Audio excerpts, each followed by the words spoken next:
probably can't whisper the whole video, so I'll stop that now. But hello, friends, new and old. Welcome to the Eglowitz Variety Show. I'm your host, as always, Sam Eglowitz.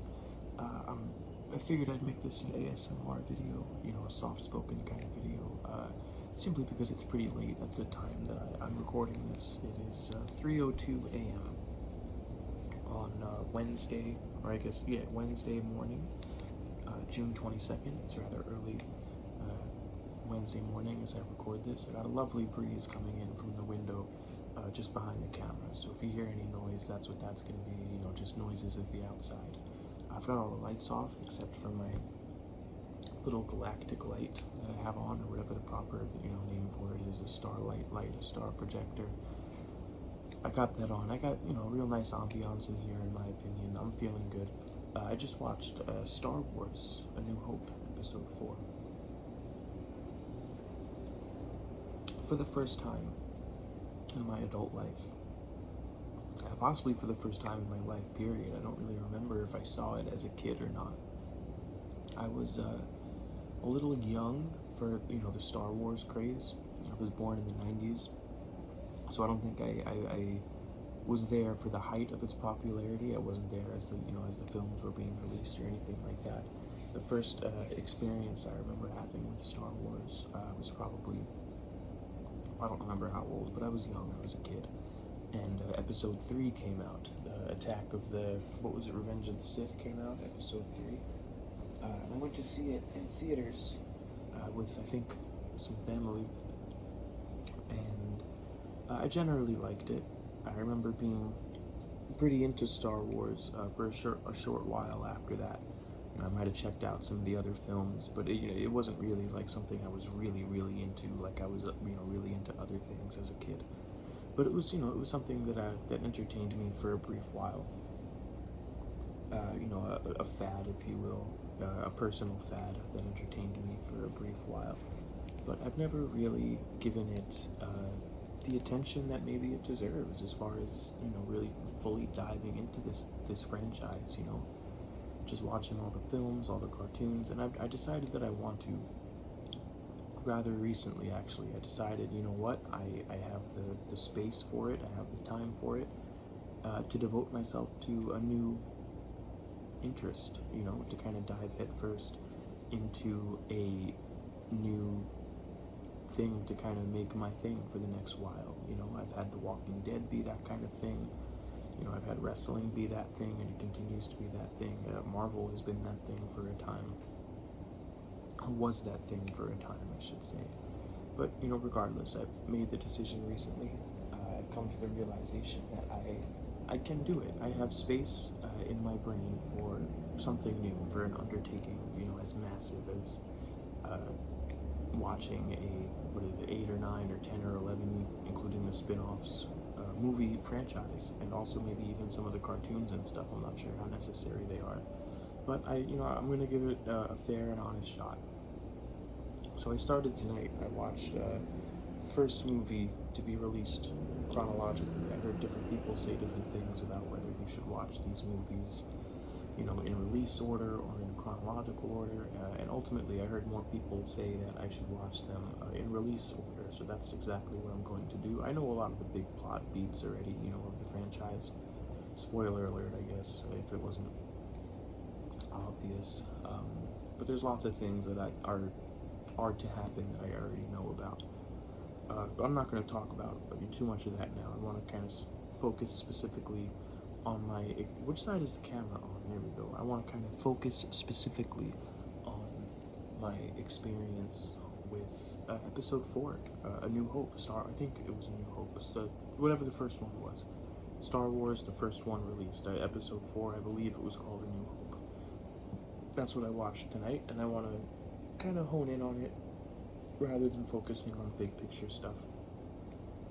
This is not going to be like a lot of my older movie reviews, which were a little different. If you go back on the channel, you'll see exactly what I mean. This one is going to be a little different from that. I want to kind of get into detail a little bit more than maybe I have in the past with my movie reviews. And this is less of a review. I'm not really reviewing the movie. I'm not critiquing the movie or anything like that. That's absolutely not the intention of the video, of this video.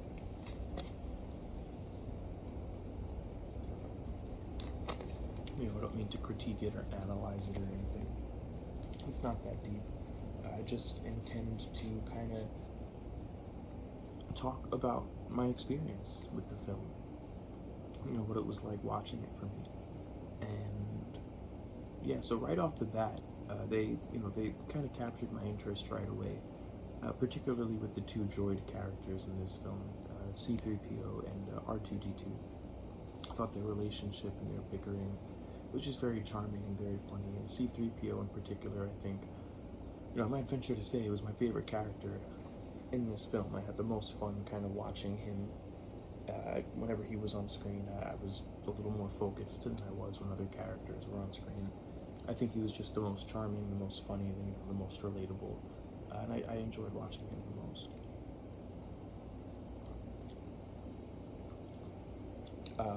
Who else? What else is there to say? So yeah, they had me early on.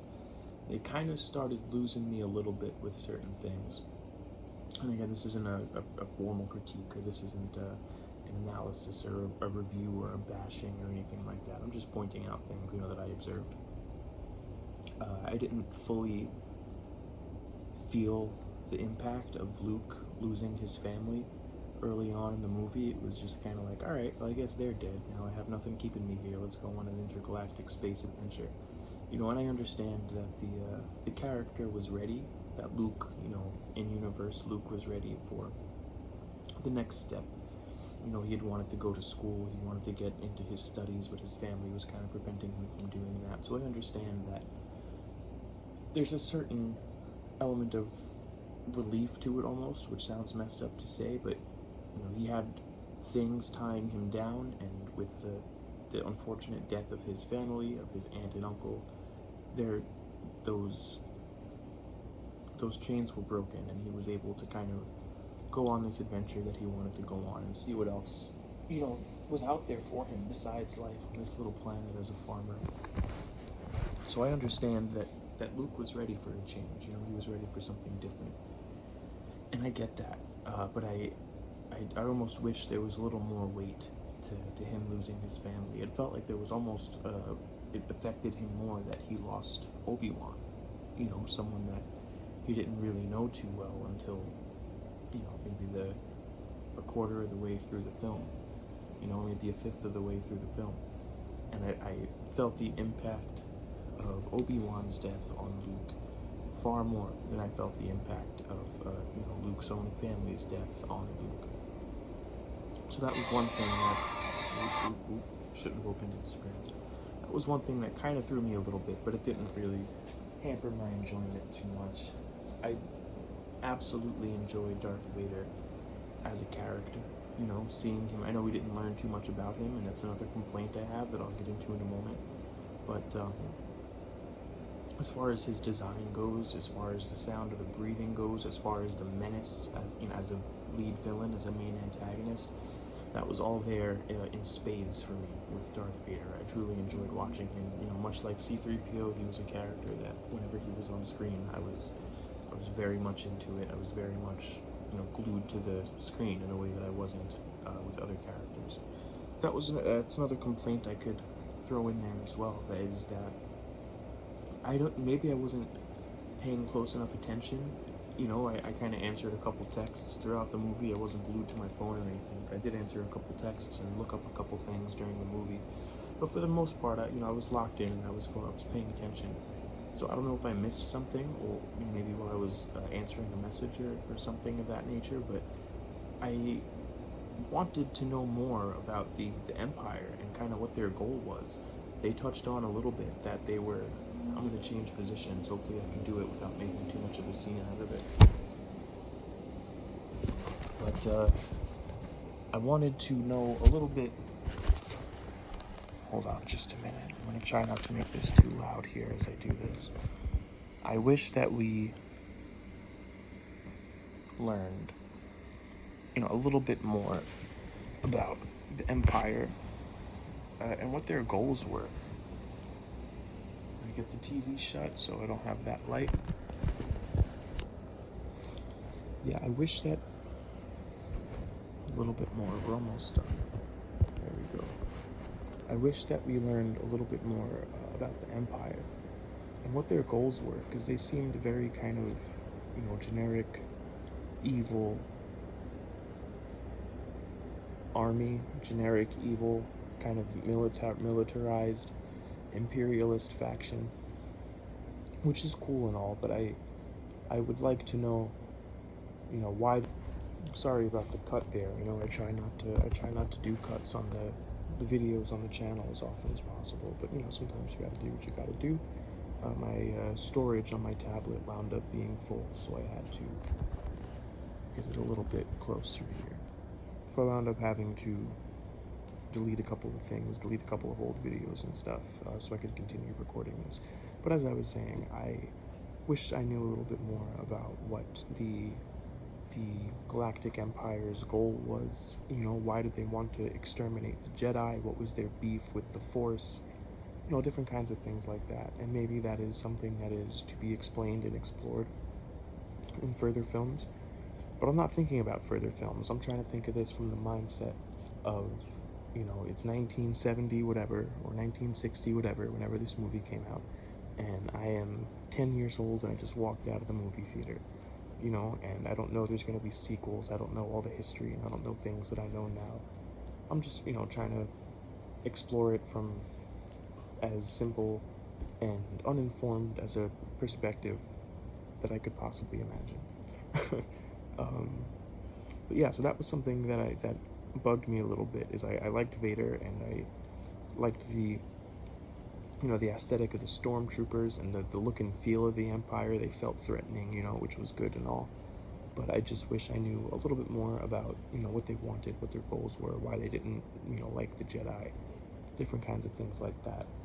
I didn't really, to be honest, I didn't find the relationship between Luke and Obi-Wan all that compelling.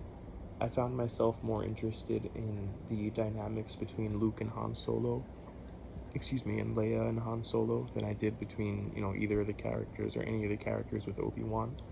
I definitely enjoyed some of the mentoring scenes and some of the discussion of the Force, as far as it's something that you kind of have to feel.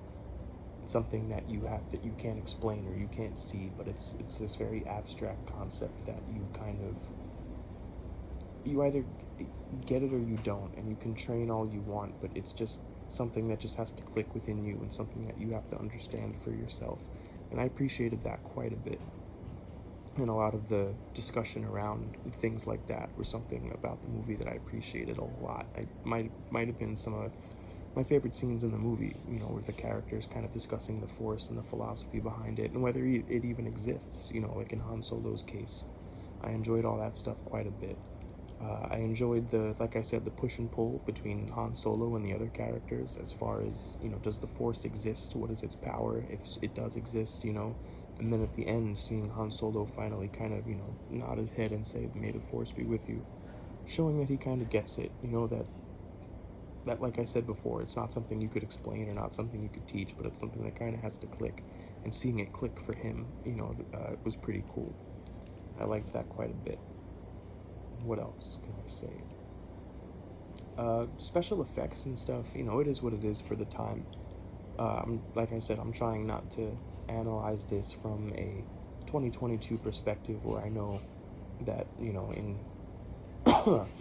where I know that in years to come after this film, that special effects are going to be exponentially better than they were in this film, so I'm trying to see it for what it was. And I haven't seen a ton of films from the 70s, 80s, to be honest with you. I just haven't, but from everything I've heard, this is pretty groundbreaking for the time. You really didn't see shit like this, in terms of scale, in terms of lore and world building, in terms of VFX and special effects and makeup, which is what I was getting at. I don't know, because I can't tell you, I didn't do any research before I did this video, but I couldn't tell you what was computer generated. I couldn't tell you what was practical effects as far as makeup and costumes, but if you were to ask me to guess, I would guess that most of it was practical effects, makeup, costumes, shit like that. And I really, really appreciate that. And a lot of the aliens and creatures, particularly in the scene in the bar when they first meet Han Solo, you could tell, like, that's someone in a costume, or that's, a set piece designed to look like, an alien creature. And I really appreciated a lot of that. I thought that was all super, super cool, and I have such respect for, practical work like that. Not that I don't have respect for computer generated effects and for computer generated art and stuff like that, but just knowing that they had these restrictions, technological restrictions, that they didn't even know they had. They just knew that they wanted to make this movie, and how are we going to make it? How are we going to tell this story? How are we going to make this world and this universe feel alive, with vibrant character designs, and this is what we want to do. How are we going to make it happen? I really appreciate that. What else can I say? Yeah, I didn't find Luke all that interesting, to be honest. I didn't find Obi-Wan all that interesting. I thought it was real corny that he gets hit with the lightsaber, and his death is that he just kind of collapses, like he just dematerializes, and his coat and lightsaber fall on the ground. It's like, where did he go? You know what I mean? Is that what happens when you get hit with a lightsaber? You just dematerialize and leave your material possessions behind? I didn't completely buy that, to be honest. And the whole fight between Obi-Wan and Vader, the lightsaber fight toward the end, that really... and again, I'm trying to acknowledge the time that this film was made, and the restrictions, I shouldn't say restrictions, the things that we have now that we didn't have then, that they just didn't have at their disposal, because they just didn't. And there's probably going to be things, in 2050, if the planet hasn't exploded yet, that we don't have now. We'll look back at movies from now and be like, wow, that sucks, because they didn't have 2050 technology in 2022 or whatever year it is now. It might be 2023, I can't keep track. But yeah, either way, the point I'm getting at, lightsaber fight, I didn't buy it. I felt like it was supposed to be this big climactic moment between Obi-Wan and Vader, between master and teacher, and I didn't buy it. It was so slow, and it was so rehearsed looking. It just didn't look good to me. And there was other stuff, in the film that did look good to me, and that I did buy. So I don't think they necessarily have the excuse there that it's just a product of the time or anything like that. I didn't buy that fight. I didn't buy Obi-Wan's death. I thought that was pretty corny. What else could I say? I don't know. I'm running low on thoughts here, really. I don't know if there's much more to say than that. I didn't have a great time watching it, but I don't know. I'm not watching this to have a great time. I'm watching this because I want to understand. I want to get why people have such love for this franchise. And like I said, it's not that I'm a hater of it or anything. I just really haven't been exposed to too much of it. And I have a feeling that maybe if I keep up, and if I, watch the next film, and then the next film, and then the next film, and the next film, and then some cartoons, and then the next film, and then some more cartoons, and then some of the spin-off movies, and then, the new trilogy, I have a feeling that I might grow to appreciate it more. This film, I might grow to appreciate this film more. Knowing the role that it plays, the context that it has in the grander scheme of the franchise as I move forward. And I'm also trying to imagine, being, let's say, 13, 14 years old in 19 whatever year this movie came out, and going to the theater. And I've never seen anything like this before. If I'm 14 years old around the time this came out, I've never seen anything like this. And my mind is blown by the special effects, by the locations, by the animatronics of the robots, by the designs of the characters, by the scope of the world, by the world building, by the amount of lore that's packed in here, by the narrative, because the narrative is pretty dense. The story is pretty dense. It's not, overly complicated or hard to follow or anything like that, but it's dense. There's characters and families and family trees and histories and events that happened before the film. It's a lot to keep track of. So just on a lot of fronts, I think if I'm a kid that saw this movie when it comes out, that I'm kind of blown away by it in a really impressive way. So I have to give some props to the movie for that. I do think that is about all I have to say. I don't really have any thoughts beyond that, unless I'm forgetting something. And if I am, if I go to sleep after this, and if I shoot out of bed at 4 o'clock in the morning, which actually I shouldn't even say 4 o'clock, because that's in like a half hour. If I shoot out of bed halfway through my sleep, around 7 in the morning, and I go, oh no, I forgot to, mention this thing that I thought, or that thing that I thought, then I'll just mention it in the next video. I'm not sure when I'm going to watch the next one. Probably in the next, 6 to 8 days, I would imagine. I'll probably watch the next one, The Empire Strikes Back. I'll probably record the video right after, just like I'm doing with this one. I just watched the movie, it just ended maybe about a half hour ago, so these are my raw kind of thoughts. At the conclusion of the film, nothing, I didn't take notes, nothing's written down or anything like that. Just kind of, this is your friend talking to you. You just got out of the movies and you're chatting a little bit. That's kind of how I like to think of it. I don't think I have much more for you for this video. I'm trying to keep things relatively quiet out of respect for my neighbors. That's why I made this an ASMR video, I guess. And that is why I didn't play my guitar for the intro song, and that's why I will not play it for the outro song. So instead of playing the guitar, I will snap or clap or whatever I feel like doing as I sing us out of here. If you enjoyed the video, if you're watching it, and if you enjoyed it, I would encourage you to leave a thumbs up, a like. Apparently, I don't know for sure, but everyone says that it means a lot for the algorithm and stuff. So if you enjoyed the video and you want to leave a thumbs up, I would appreciate that tremendously. If you didn't enjoy the video, you could leave a thumbs down, because that is your right. As a YouTube account holder, that is your right. So go ahead and leave a thumbs down if you didn't like the video. If you want to leave a comment, about any of my thoughts, we could chat a little bit about the movie, whether you're a casual fan or a diehard. I'd love to chat a little bit, about anything that I said, any opinions you may have, whether they are in agreement or in contrast with mine. What else? What other things do YouTube? Subscribe, but that's the other thing. If you enjoyed the video, if you want to see me talk about more Star Wars movies as I watch them, or any of, I produce a lot of content on here. As far as variety goes, I do some eating videos where I just talk about stuff. I've done a gaming video or two. I do some movie reviews. I'd like to think that I have a wide variety of things that I do, hence Variety Show. So go ahead and subscribe if you want to see more, if you want to keep up with what I'm doing on here. And I think that's it. So I will now do the outro song. So the outro song does not have set lyrics like the intro song does. The outro song changes based on, what my plans are for after the video. It seems to be the formula we've picked up. So let's see here. This has been the Eglowitz Variety Show. Don't ask what it's about, because I still don't know. Now I'm probably going to go to sleep soon, or maybe I'll watch the new episode of Miss Marvel first. Thank you for being here. Take care.